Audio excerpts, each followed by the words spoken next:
आज मैं एक बहुत अच्छा सरकारी अफ़सर हूँ। ये कहानी मेरी तब से शुरू हो रही है, बचपन से ही मेरे ज़िंदगी में हनुमान जी का आगमन हुआ। वो कैसे? जब मैं छोटा था, मैं बोल नहीं सकता था। मैं लगभग 5 से 6 साल का हो गया, मैं एक वाक्य ढंग से नहीं बोल पाता था। मेरे मुँह से कोई शब्द ही नहीं निकल पाते थे। एक दिन मेरे घर के सामने हनुमान मंदिर जो था, मेरी माँ मुझे वहाँ ले गई और उन्होंने ये बोला कि मैं इतनी पूजा पाठ तेरी करती हूँ, लेकिन तू मेरे बच्चे को ऐसा क्यों करके रखा है? अब तू ही ठीक करेगा, मुझे बहुत भरोसा है। उसके बाद हुआ यही। माँ ये कहकर तो आ गई, मैं धीरे धीरे बोलना मैंने शुरू कर दिया, लगभग महीनों के अंदर ही। यहीं से मेरी ये जो कहानी है भक्ति की शुरू हो गई। मैं रोज़ उस मंदिर में जाता, पूजा करता। बचपन से ही मैं हनुमान जी का भक्त हो गया। अब मेरी इतनी आदत लग गई थी कि मैं एक दिन भी बिना पूजा पाठ के नहीं रह सकता था।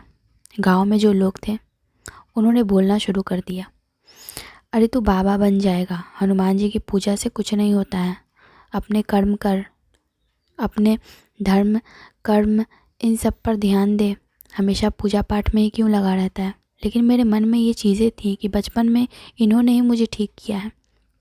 लोगों की बात सुनकर मैंने थोड़ी भक्ति से अपनी ध्यान को हटा लिया, पढ़ाई पर ध्यान देने लगा। अचानक मेरी तबीयत जो है वो बिगड़ने लगी, मेरे ऊपर नेगेटिविटी बहुत ज़्यादा हावी होने लगी। गांव में ये सारी चीज़ें तो होती ही रहती हैं, या आप कहीं जाओ वहाँ पैर पड़ जाना, या किसी की जलन के कारण आपको नीचे गिराने की कोशिश करना। तो मेरी तबीयत काफ़ी ज़्यादा ख़राब होने लगी। मैंने राम नाम लिखना शुरू किया। जब मैं पढ़ाई करता था तो मैंने राम नाम लिखना शुरू किया। मुझे ऐसा फ़र्क पड़ा कि जब मैं राम नाम लिखता तो मेरे बॉडी के अंदर अजीब सी सेंसेशन जैसी मुझे फ़ील होने लगती। ऐसा लगता कि मेरे बॉडी के अंदर थरथराहट, मेरे पूरे शरीर में कंपन शुरू हो जाती। मैंने सोच लिया कि ये कुछ और नहीं है, ये कोई नेगेटिविटी है। मैंने तभी से हनुमान जी की पूजा शुरू कर दी और मैं रोज़ाना राम नाम लिखना शुरू कर दिया। जब मैंने फिर से पूजा शुरू की, मंदिर की साफ़ सफाई शुरू की, तो मैंने पाया कि जो मेरी नेगेटिविटी थी वो ख़त्म हो गई, अपने आप मेरे शरीर को छोड़कर बाहर चली गई। आज मैं जो भी हूँ वो हनुमान जी की बदौलत हूँ। मुझे ऐसा लगा कि अगर मेरी सरकारी नौकरी लग जाएगी तो फिर मैं ये मंदिर छोड़कर चला जाऊँगा, मैं पूजा पाठ में छोड़ दूँगा जहाँ से मुझे जीवन दान मिला है। सौभाग्यवश ऐसा हुआ कि मेरी नौकरी भी मेरे गांव से कुछ ही दूर लगी है, जहाँ से मैं रोज़ाना आ जा सकता हूँ। आज जो भी हूँ मैं, चाहे आर्थिक स्थिति मेरी मजबूत हो, मन की शांति हो, परिवार में शांति हो, वो सिर्फ़ और सिर्फ हनुमान जी की बदौलत ही है। शुरू से ही मेरा भरोसा हनुमान जी पर था। हाँ, कुछ समय के लिए डगमगाया, फिर हनुमान जी की वजह से ही वो मैं अपनी जगह पर आ गया। जब आप पूजा पाठ छोड़ते हो तो बहुत सारी ऐसी चीज़ें आपके साथ घटनाएं घटित होने लगती हैं, क्योंकि आपने कर्म ऐसे किए हैं तो उसका फल मिलना शुरू हो जाता है। लेकिन जब आप पूजा पाठ करते हो तो वही कर्म कटना शुरू हो जाता है। आपके जो गंदे कर्म हैं वो धीरे धीरे ख़त्म होने लगते हैं। तो ऐसा ही कुछ था, जब मेरी ज़िंदगी में कुछ बुरा समय आया तो वो मेरे कर्म की वजह से ही था।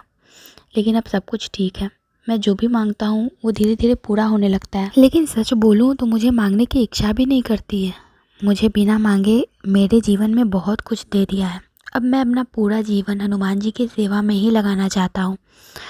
जब आप पूरी मेहनत के साथ, निस्वार्थ के साथ आप जब हनुमान जी की सेवा करते हो तो आपको किसी चीज़ की बोलने की ज़रूरत भी नहीं पड़ती है।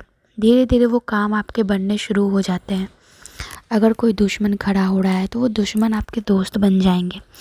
अगर आपका कोई अहित करने आता है बार बार तो उसको भी हनुमान जी ही संभाल लेते हैं। तो मेरे जीवन में ऐसे बहुत सारी घटनाएं हुई जिससे मेरा विश्वास और ज़्यादा पक्का हो गया कि मैं अकेले नहीं हूँ। मैं अगर खड़ा भी हूँ तो वहाँ हनुमान जी मेरे साथ खड़े हैं, उनके दूत मेरे साथ हर पल रहते हैं। ऐसा मुझे अनुभव होने लगता है। मैंने भक्ति छोड़ दी थी लोगों के भड़काने से। मुझे इस बात का बहुत पछतावा हुआ। फिर मुझे हनुमान जी ने अपने शरण में ले ही लिया। जय श्री राम।